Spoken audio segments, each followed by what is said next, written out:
plus de 90% de la population a eu un usage d'alcool, l'a expérimenté au cours de sa vie, ou en consomme et n'a pas de problème avec l'alcool. C'est compliqué de se reconnaître en tant que je suis une personne qui a un problème d'alcool. Il y a énormément de jugement et de culpabilité. AVS avec Philippe Robichon. AVS aujourd'hui pour votre sobriété. Bonjour, bienvenue, ravi de vous retrouver. Je reçois aujourd'hui le docteur Christelle Pey-Bernard. Bonjour et bienvenue. Bonjour Philippe et merci pour cette invitation. Vous êtes la bienvenue, vous êtes psychiatre, addictologue depuis plus de 20 ans, chef de service du centre de soins d'accompagnement et de prévention en addictologie. Alors, comment on appelle ça ? Le XAPA. Le XAPA. Centre de soins d'accompagnement et de prévention en addictologie. C'est ce qui a réuni ce qu'on appelait précédemment les CSST, Centres spécialisés en toxicomanie, et CCAA, Centre de cure ambulatoire. Bien. Quelles sont les missions des XAPA ? Alors, nos missions, pour faire rapide, c'est l'accueil, l'évaluation, l'accompagnement et le soin de toutes les addictions. Donc, nous, on est généralistes, addictions avec et sans substance. Et on a aussi des missions de prévention, de réduction des risques et éventuellement d'enseignement, de recherche. Voilà. Vous avez choisi, dites-vous, l'addictologie par conviction. Pourquoi ? Oui. Eh bien parce que j'ai commencé ma carrière en tant que médecin généraliste en ville et j'ai trouvé cette discipline vraiment passionnante. Par contre, je trouvais que je n'avais pas assez de temps à consacrer à mes patients. Du coup, c'est un petit peu, on peut dire par hasard, que je me suis retrouvée dans un CSST, donc à la base. Et là, j'ai retrouvé vraiment une discipline que j'ai trouvée extrêmement transversale. C'est-à-dire l'addictologie touche à tout. Elle est vraiment à la frontière entre la médecine somatique et la psychiatrie. Donc c'est extrêmement passionnant. Donc c'est vraiment j'ai trouvé une conviction dans ce que je recherchais moi dans mon approche en fait de la médecine. Et l'avantage en étant salarié, c'est que je pouvais prendre le temps. Voilà. Oui, vous avez choisi le salariat en fait. J'ai choisi la discipline qui en plus était une discipline salariale et qui me permettait de prendre le temps. Voilà. Vous publiez Mieux se protéger de la dépendance à l'alcool aux éditions Duno. Oui. Nous sommes en France, en plein défi du mois de janvier, le Dry January qui existe depuis janvier 2020. À quoi ça sert de faire le Dry January si on boit tout le reste de l'année ? Alors c'est souvent la question qu'on pose. En fait, le Dry January, c'est la déclinaison anglo-saxonne qui veut dire janvier sec. Ça existait avant qu'on l'importe en France. Tout à fait. Donc nous, on a fait en fait une adaptation en France qu'on appelle plus volontiers le défi de janvier. Et en fait, l'état d'esprit, c'est de se questionner sur sa relation à l'alcool. Voilà, c'est surtout ça. Pas forcément d'arrêter complètement pendant un mois, mais de se fixer ses propres objectifs et de voir si on y parvient ou pas, si on est en difficulté ou pas, et s'il y a des difficultés qui se posent, de pouvoir éventuellement aller vers un professionnel. Comment on mesure l'impact d'un tel mois ? Est-ce qu'on sait s'il y a beaucoup de gens qui font le Dry January ? Il y a des études qui sont faites là-dessus ? Oui, il y a des études qui sont faites. Il y a des sites sur lesquels on peut s'inscrire, qui répertorient d'ailleurs toutes les personnes qui s'y inscrivent. On peut télécharger des applications. Il y a l'application Défi de janvier, Dry January, il y en a plusieurs. Il y a plusieurs associations aussi, comme Janvier Sobre, qui permettent de s'inscrire. Donc on peut enregistrer toutes ces personnes et puis les résultats sont étudiés et publiés chaque année avec des bénéfices qui sont vraiment très prégnants et qui se reproduisent sur chaque étude chaque année. L'alcoolodépendance reste la troisième cause de mortalité évitable en France, juste derrière les cancers et les maladies cardiovasculaires. Oui. Ça, on le sait peu. On le sait peu, donc que l'alcool est un cancérigène avéré. Ça, voilà, donc avec des preuves directes, notamment pour tous les cancers digestifs. Le cancer du sein chez la femme, c'est assez ignoré. Il y a un lien direct entre quantité d'alcool consommé et cancer du sein chez la femme. Sinon, évidemment, l'alcool, c'est pourvoyeur de plus de 200 maladies. Entre les cancers, les maladies cardiovasculaires, les maladies digestives, etc. etc. Mmh. On utilise moins le terme alcoolique aujourd'hui. Oui. Je vous interrogeais en antenne. Pourquoi ? Alors pourquoi ? Parce que le terme alcoolique véhicule une caricature. L'alcoolique, c'est souvent le pochetron, la pochetronne qui est dans la rue, qui est alcoolisé du matin au soir.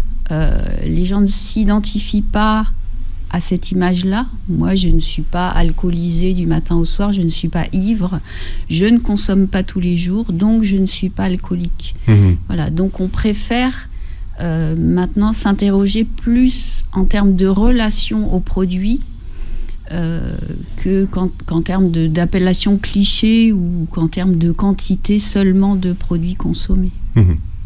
Donc on n'utilise plus le terme alcoolique quasiment. On dit quoi ? On dit problème d'alcool. Enfin, moi, j'aime bien parler d'un problème d'alcool parce que dire que j'ai un problème d'alcool, ça ouvre sur tout un tas de situations auxquelles les personnes peuvent beaucoup mieux, je pense, s'identifier. Vous présentez un tableau dans votre livre et paradoxalement, on boit beaucoup moins en France depuis les années 60. Oui, on boit beaucoup moins, notamment beaucoup moins régulièrement. C'est-à-dire que précédemment, on était sur des usages assez réguliers, surtout du vin. Le vin était consommé à table de manière systématique à chaque repas. Ouais. Voilà, normalisée. Donc la consommation a énormément baissé, notamment celle du vin. Par contre, les consommations, notamment chez les jeunes, ponctuelles importantes, sont encore trop importantes en quantité. On appelle le binge drinking. Voilà. C'est-à-dire que globalement, tout le monde boit moins en France, moins de vin, plus de bière. Par contre, on s'oriente vers des consommateurs qui vont être plus problématiques. Voilà, avec des usages ponctuels importants et des dommages, puisqu'on a moins peut-être d'alcoolodépendance, mais par contre des usages à risque ou des usages nocifs, il y en a encore beaucoup. Ce que vous nous expliquerez tout à l'heure dans les usages de l'alcool. Présenter un trouble de l'usage de l'alcool reste relativement fréquent en France. Oui. En 2021, 10% de la population française présentait un usage nocif d'alcool. Ça fait à peu près 5 millions de personnes. Et il faut savoir qu'actuellement, 2 millions d'usagers d'alcool présenteraient une dépendance à l'alcool. Et pourtant, peu de gens sont pris en charge. Comment vous expliquez ça, ce décalage entre le nombre de personnes qui devraient être prises en charge et la réalité du terrain ? Il n'y a probablement pas assez de prévention, pas assez d'information. En termes de troubles de l'usage, justement, quand on en parlera tout à l'heure, le spectre du trouble de l'usage, ça concerne à peu près 20% encore des consommateurs qui ont un trouble de l'usage. Ça veut dire que 80% des consommateurs n'ont pas de trouble de l'usage. Absolument, et c'est heureux. C'est quand même un grand nombre. Oui. Tout à fait. C'est ça qui est important à noter. C'est-à-dire que plus de 90% de la population a eu un usage d'alcool, l'a expérimenté au cours de sa vie, ou en consomme et n'a pas de problème avec l'alcool. Donc c'est tant mieux. Mais par contre, 20% a un trouble de l'usage de l'alcool sans forcément l'identifier. Donc peut-être que ces personnes-là ne s'identifient pas comme ayant un problème d'alcool au stade où ils en sont, on en parlera tout à l'heure, et donc ne viennent pas nous voir. Et ensuite, c'est compliqué de faire cette démarche, de se reconnaître en tant que je suis une personne qui a un problème d'alcool. Il y a énormément de jugement et de culpabilité. Donc faire la démarche est extrêmement compliqué.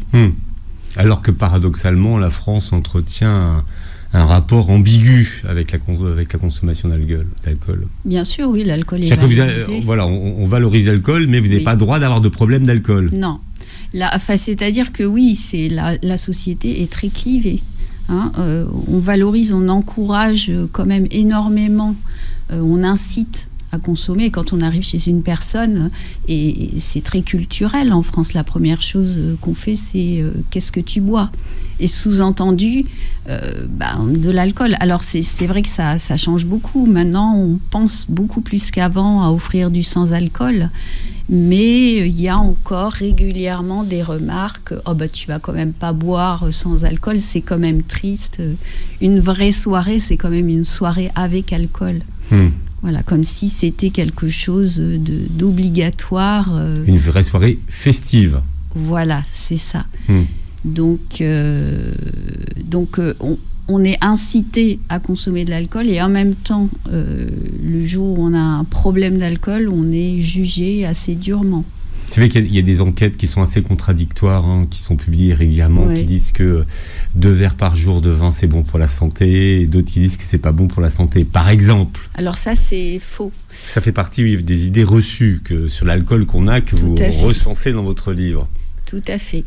Donc ça a été vraiment prouvé et plusieurs fois. On a plusieurs études qui sont sorties récemment, ces dernières années, et qui prouvent que l'alcool n'est absolument pas bénéfique pour la santé. Mais le vin, c'est de l'alcool ?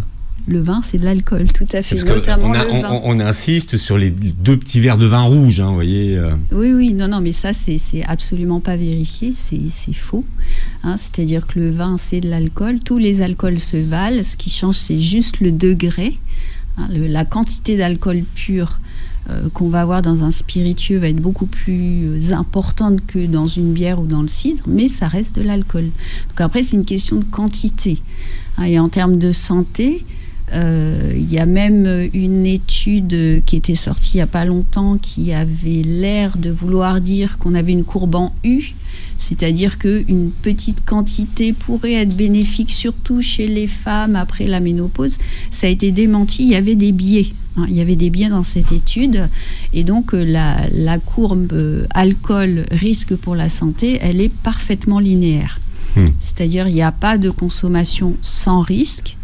Et les recommandations AMS qu'on a, qui sont très justes, ce sont des risques minimums. Voilà. Donc au-delà de 2 verres par jour et pas tous les jours, c'est-à-dire 10 verres par semaine, là, les risques augmentent énormément, de manière vraiment exponentielle. Donc voilà, mais pour toutes les maladies cardiovasculaires et les cancers, dès 1 verre par jour, le risque de cancer est plus élevé que sans alcool. Voilà, c'est Dry January. On parle justement de cette opération qui est en France depuis 2020.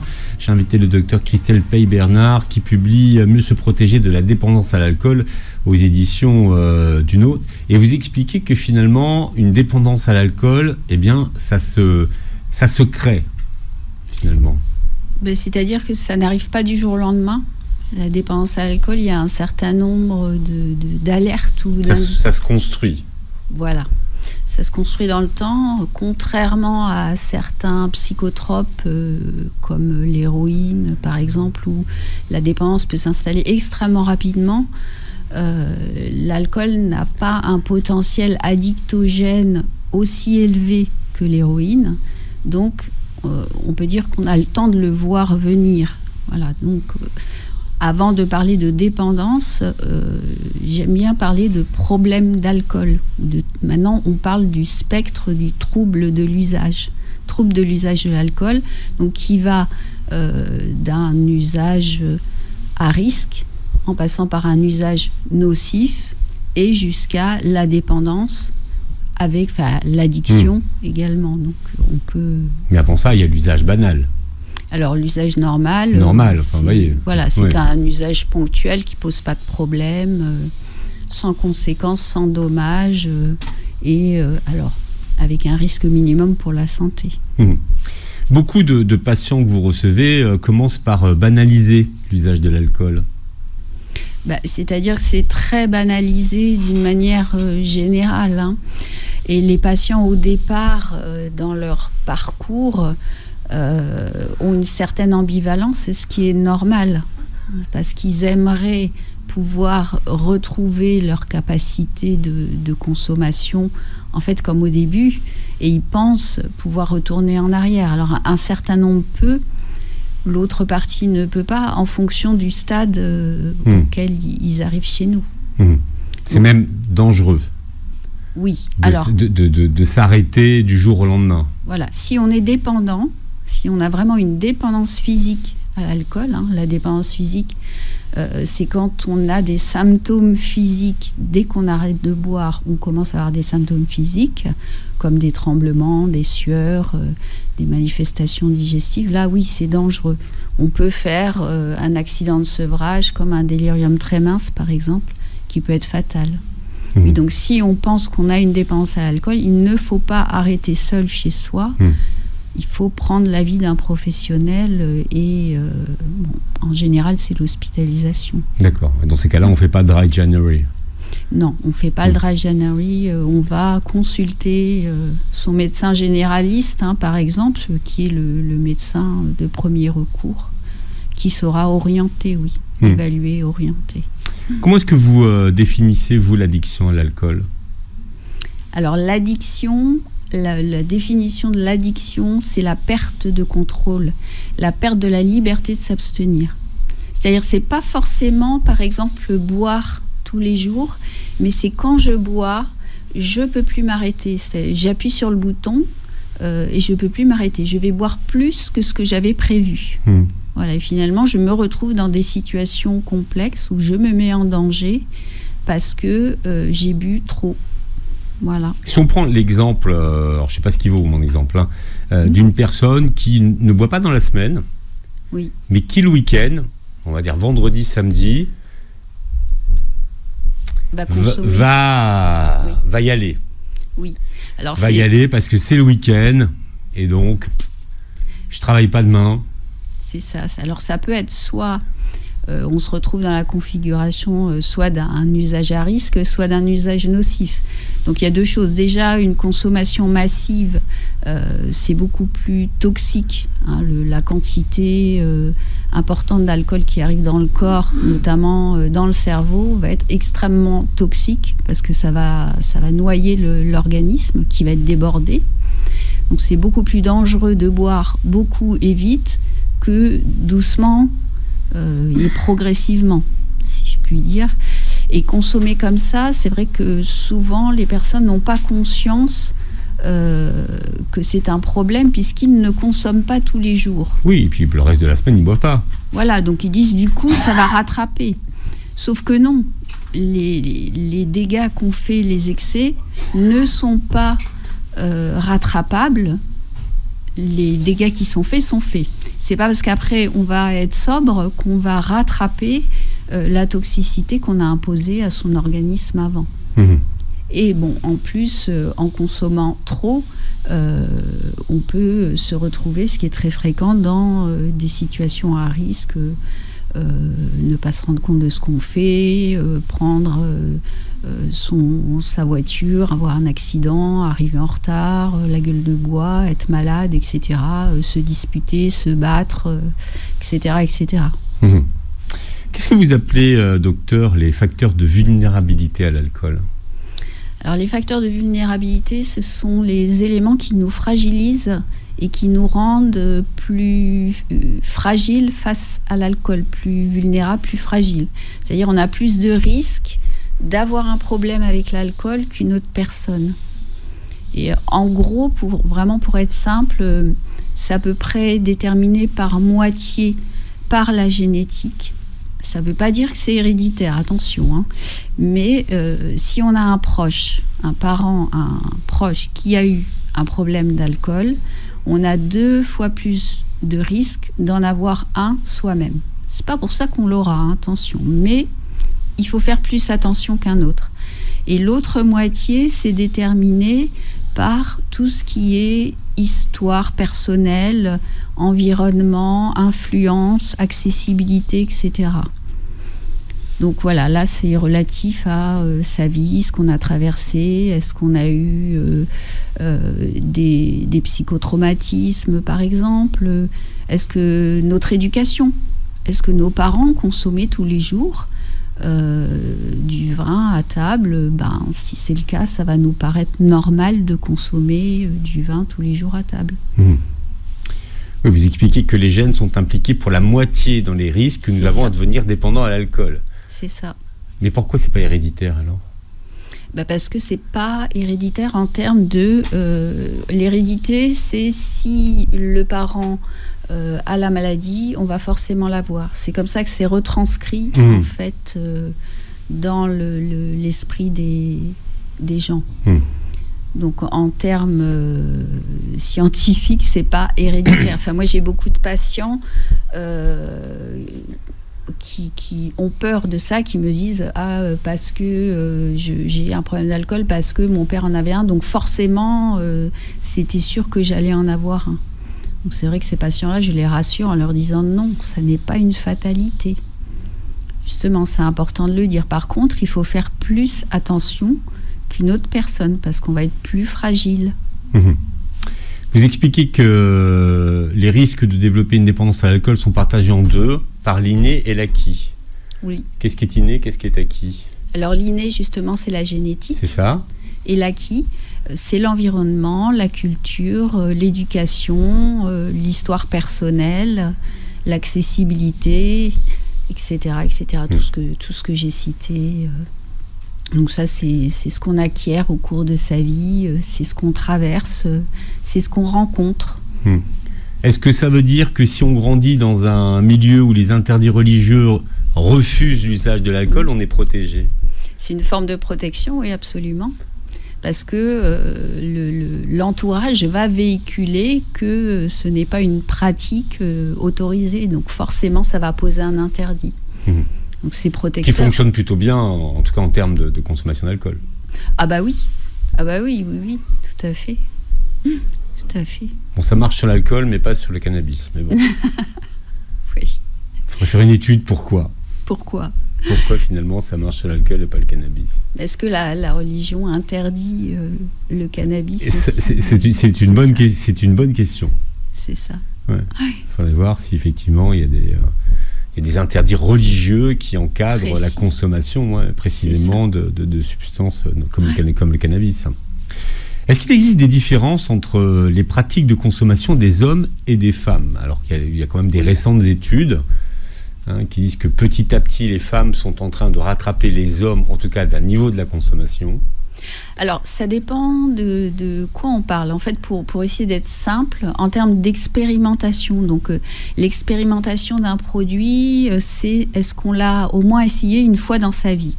Donc, ça permet de mesurer en fait la popularité ou la diffusion d'un produit. Donc en termes d'expérimentation, ça concerne souvent les jeunes. Donc l'alcool, ça reste le produit le plus expérimenté, le produit numéro 1. Plus que le tabac ? Oui, plus que le tabac. C'est 1 l'alcool, 2 la cigarette électronique, 3 le tabac et 4 le cannabis. Ça, les chiffres de l'OFDT sont tombés là très récemment. Je connais l'OFDT.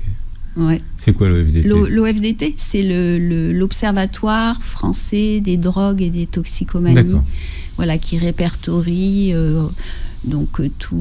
toutes les consommations de substances psychoactives et qui s'appuie sur les statistiques de nos centres, d'un certain nombre d'études, comme les études par exemple Escapade, qui étudie les consommations des jeunes lors de la journée d'appel, ou alors les études en classe qui vont étudier les consommations des jeunes, par exemple au collège et après au lycée. Comme ça, on peut voir un petit peu ce qui se passe, à quel âge c'est expérimenté, à quel âge ça... Et là, l'âge à peu près moyen de la première expérimentation, c'est lequel ? C'est le collège. C'est le collège, c'est entre... Le collège ? Eh oui. Ah, c'est pas le lycée. Non, c'est au collège qu'il y a le plus d'expérimentation. Ça commence autour entre la 5e et la 3e. C'est très expérimenté. Et là, c'est autant chez les filles que chez les garçons. Voilà. Maintenant, en termes de consommation régulière, la consommation régulière, c'est au moins 10 fois par mois. Et la consommation quotidienne, c'est tous les jours. Donc là, il y a plus de garçons que de filles qui consomment régulièrement. Ouais. Est-ce que les femmes sont plus vulnérables aux addictions que les hommes ? Est-ce que ça, on le mesure ? Alors, les femmes sont plus vulnérables à l'alcool parce qu'elles sont plus petites. Elles ont un volume de graisse plus important que les hommes. Nous, on a plus de graisse et moins d'eau. Or, l'alcool se dilue dans l'eau. Donc, à volume d'alcool égal, on va avoir une alcoolémie plus élevée. Et c'est pour ça que ceux qui sont costauds tiennent mieux l'alcool ? Ou ça, c'est une idée reçue ? Alors oui et non, ça peut être vrai, sauf que s'ils sont plus costauds, c'est-à-dire s'ils ont plus de graisse dans le corps, l'alcool va se stocker dans les graisses et devient toxique. Donc, et puis bon, tenir l'alcool, c'est pas forcément un indicateur très positif. Ça veut dire que l'organisme s'y est accoutumé. Donc c'est pas un indicateur très favorable. Il vaut mieux ne pas tenir l'alcool, c'est plus protecteur, on va s'arrêter plus vite que tenir l'alcool. Avec le docteur Christelle Pey-Bernard, aujourd'hui addictologue, psychiatre, chef de service du centre de soins d'accompagnement et de prévention en addictologie, rattaché à l'établissement public de santé Barthélemy-Durand et qui publie Mieux se protéger de la dépendance à l'alcool aux éditions Duno. Vous savez qu'il y a une question qui revient souvent, c'est la durée d'élimination de l'alcool par le corps. Oui, alors... Il y a beaucoup de mythes là-dessus. Il y a beaucoup de mythes là-dessus. En moyenne, il faut environ 2 heures pour éliminer un verre standard. Un verre standard, c'est 10 grammes d'alcool pur, c'est-à-dire c'est la dose barre. En fonction des alcools, on va avoir une quantité différente. Alors le verre standard, parce que je sais pas si vous avez remarqué, il y a une inflation dans la taille des verres aujourd'hui. Oui. Non mais c'est incroyable. Aujourd'hui, c'est plus des verres, on dirait des verres à cognac. Oui, on dirait des jumbo. Ça devient la plaisanterie. En fait, j'ai pris qu'un verre, mais un verre de quoi ? C'est ça, et de quelle quantité ? Donc le verre standard, c'est quoi ? Enfin, pour vous, parce que et vous dites que pour mesurer sa consommation d'alcool, il faut la convertir en verre standard. Alors, ce sont les normes officielles, les normes OMS, c'est 10 grammes d'alcool pur. Donc, ça va être un verre de vin standard, un ballon de vin. Ça va être, par exemple, si on prend un alcool fort, c'est 3 centilitres environ. Ça va être une bière classique de 25 centilitres à 5 degrés. Ça va être une coupe de champagne. Voilà, donc le verre standard, c'est la dose qu'on vous sert dans un bar. Donc ça, c'est 2 heures pour l'éliminer. En moyenne 2 heures. Après, si on est à jeun, ça va, l'alcoolémie aussi va monter. Enfin là, on ne parle pas de l'alcoolémie, d'ailleurs, on parle de l'élimination. Donc si on mange, on va le prendre plutôt à l'envers. Si vous mangez avant de consommer de l'alcool, vous allez l'éliminer un peu plus lentement. Mais ça va permettre aussi à l'alcoolémie de monter moins vite. Donc voilà. Puis après, il y a des facteurs individuels. Par exemple, les femmes éliminent l'alcool moins vite que les hommes. Et puis, on a chacun des métabolismes différents. Donc, ça reste des moyennes. Beaucoup qui pensent que en buvant un café, en prenant une douche froide, ça va éliminer l'alcool. Non, rien ne permet d'éliminer l'alcool. Boire de l'eau, ça va permettre de se réhydrater. Faire du sport, ça va peut-être nous booster, prendre une douche froide aussi, mais le foie a besoin d'un certain temps pour éliminer l'alcool, et on ne peut rien faire pour accélérer ça. Alors quels sont les différents modes d'usage de l'alcool ? Alors ça va de l'usage simple, ce qu'on appelle un usage simple, c'est un usage sociétal classique qui respecte, si on veut avoir un repère, les recommandations de consommation à moindre risque, donc pas plus de 2 verres par jour et pas tous les jours en termes de verres standards, avec au moins 2 jours par semaine sans alcool, donc maximum 10 verres par semaine. Ça reste une consommation à moindre risque. Après, par prise, on recommande pas plus de 2 à 3 verres par prise, parce qu'il y a aussi les alcoolisations ponctuelles importantes, ça c'est plus de 5 verres en une seule fois. Et pour les personnes âgées, donc on réduit. Plus de 60 ans, oui. Voilà, on réduit cette quantité. Et pour la femme enceinte, c'est 0. Voilà, 0 verre. C'est extrêmement toxique pour le fœtus. Alors ça, c'est pour les usages simples. Ensuite, on a l'usage à risque. Alors, ce qu'on appelle l'usage à risque, c'est en termes de quantité, si on est au-dessus des normes, et en termes de risque de dommage, c'est-à-dire une manière de consommer qui fait qu'on se met en danger. C'est-à-dire, je bois trop, par exemple, pour un jeune, je bois trop et j'oublie de me protéger lors d'une relation intime, par exemple. Je prends le risque d'attraper une maladie. Ou alors, je bois trop et le lendemain, je manque mon travail. Donc, je risque de me mettre en défaut vis-à-vis de mon employeur. Donc, ça, c'est l'usage à risque. Où je prends mon volant alcoolisé, je risque de tuer quelqu'un sur la route. Donc, ensuite, on passe à l'usage nocif. Ça, c'est un usage pour lequel on a déjà eu des dommages, des conséquences. Donc, que ce soit un usage... Souvent, ce ne sont pas des usages quotidiens, d'ailleurs. Ce sont des usages plus ponctuels. C'est pour ça que les personnes n'ont pas forcément conscience. Mais c'est-à-dire, comme vous disiez tout à l'heure, je consomme beaucoup le week-end et chaque week-end, il m'arrive une galère. J'ai une conséquence, j'ai un dommage. Donc, je me prends une contravention ou le lendemain... C'est pas ce que je vous ai dit. Je vous ai dit, chaque week-end, je m'en prends une. Oui. Une biture, comme on disait chez moi. Oui, c'est ça. Parce qu'on est de la même région. Oui, c'est ça.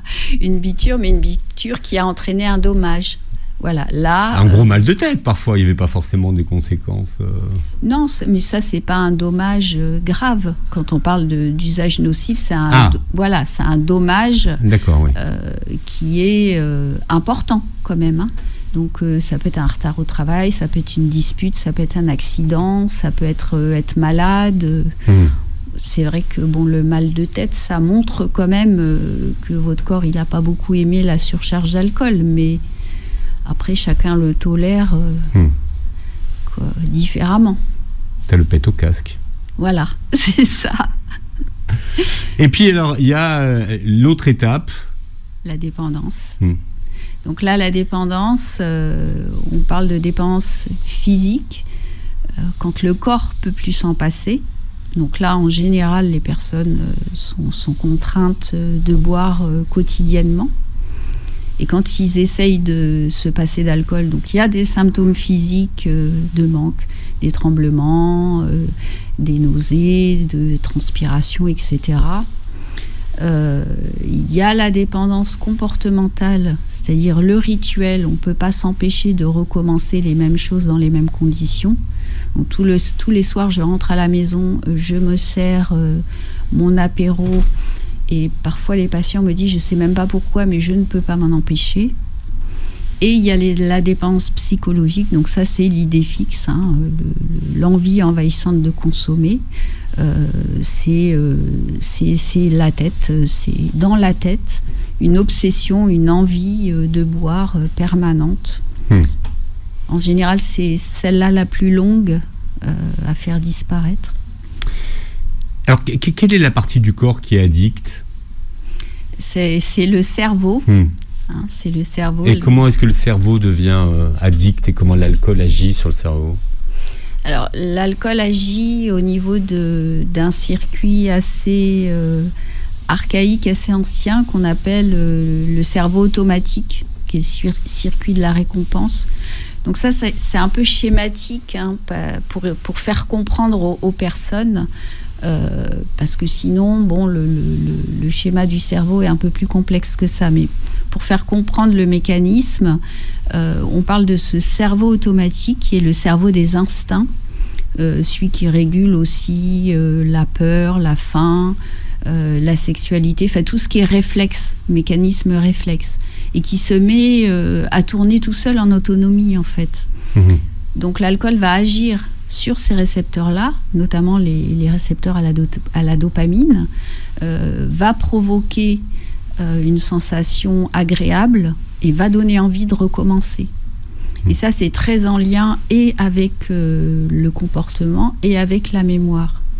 Donc, si la consommation d'alcool se répète un peu trop régulièrement et en quantité trop importante, ça va s'installer. Et en fait, l'alcool va modifier progressivement le fonctionnement du cerveau pour intégrer l'alcool dans un nouveau fonctionnement. Hein, si on veut essayer de faire simple, ce qui fait qu'après, la personne ne va plus pouvoir s'en passer sans qu'il y ait une vraie souffrance et physique et psychique qui soit ressentie. Mais ça, c'est un peu le principe de toutes les addictions, à peu près. Au niveau du cerveau. Hein, tout à fait. L'alcool agit comme toutes les substances. Tout à fait. Ouais. C'est pour ça que l'alcool est aussi une drogue légale, mais qui a cette action au niveau des mêmes récepteurs, que ce soit l'héroïne, la cocaïne, le cannabis, le tabac, l'alcool, on agit au même endroit, au niveau de ce cerveau automatique. Pour vous, c'est une drogue légale? Ah, c'est une drogue légale, oui, tout à fait. Est-ce qu'une fois qu'on a perdu le contrôle de sa consommation, on peut le reprendre? Alors, c'est extrêmement compliqué, hein, une fois que le cap de la perte de contrôle a été atteint. C'est comme s'il y avait une cicatrice après qui reste. Hein. C'est extrêmement rare de pouvoir revenir en arrière. C'est pour ça que ça vaut vraiment le coup de se questionner avant d'en arriver là. Parce que quand on est sur un usage nocif, un usage à risque ou un usage nocif, on peut tout à fait redresser la barre. Hein, et c'est pour ça que j'ai vraiment voulu informer avec ce livre pour expliquer aux gens qu'on peut largement agir avant et qu'ils puissent s'identifier justement s'ils ont ce problème pour ne pas être obligés de s'arrêter complètement et d'être privés après d'alcool tout le restant de leur existence, qui par ailleurs peut être usé de manière tout à fait normale si on prend en compte les précautions. Il y a différents tests dans votre livre avec des flashcodes pour évaluer votre consommation et de savoir où vous en êtes dans votre consommation d'alcool. Il n'existe pas aujourd'hui de méthode magique pour arrêter de boire de l'alcool. Non. On avait parlé d'une molécule, le baclofène, à une époque. Oui, ça existe toujours, hein, le baclofène. On a le nalméphène aussi, qui sont des médicaments qui peuvent être extrêmement utiles, mais qui restent des supports, des aides. Il n'y a pas malheureusement de médicaments qui substituent totalement l'alcool et qui permet de pouvoir s'arrêter sans aucune difficulté. Alors quel est le principe des soins aujourd'hui en addictologie ? Les principes, donc c'est une prise en charge en général très globale, où on essaye justement à la base, on accueille le patient, on évalue la globalité de sa situation, en termes de où est-ce qu'il en est justement dans sa trajectoire d'usager, à quel stade il en est, quelle est son histoire, quel est son état de santé, quelle est sa situation sociale aussi, hein, parce qu'une personne avec une situation sociale stable, ça va pas être la même chose qu'une personne qui est en situation de précarité. Et en fonction de tous ces éléments, on propose une prise en charge et on voit si la personne est d'accord. On travaille beaucoup avec l'adhésion des personnes. Oui, on peut pas faire arrêter de boire quelqu'un qui n'a pas décidé de le faire. Pas du tout, non. Là, 50% de la réussite, c'est la motivation, hein, l'envie, l'engagement. Bon, toutes les personnes qui viennent nous voir ont envie. Mais entre vouloir et pouvoir, il y a aussi une différence. C'est vrai que c'est pas qu'une question de volonté. Voilà, faut qu'on puisse aussi permettre à la personne, avec un certain nombre de moyens, à réussir son sevrage. Et combien de temps ça prend ? Alors ça dépend, c'est très variable. C'est souvent ce que je réponds à mes patients, c'est ça prendra le temps qu'il faut en fonction de la difficulté de chacun, du parcours. Puis on s'ajuste en permanence avec nos patients. Parfois, les personnes arrivent avec une certaine idée, on respecte. Quelqu'un de très dépendant qui va nous dire « j'aimerais bien retrouver mes capacités ». Bon, on va l'accompagner au départ et on va l'amener à se rendre compte que peut-être ça va être compliqué, qu'il va falloir changer sa stratégie. Et progressivement, on arrive à ce qu'ils y réduisent et puis qu'ils arrêtent. Donc c'est très progressif en fait, c'est un accueil, une évaluation, puis beaucoup d'encouragement. Il faut beaucoup les encourager. Ça c'est très important parce que c'est long. En général, le parcours est long.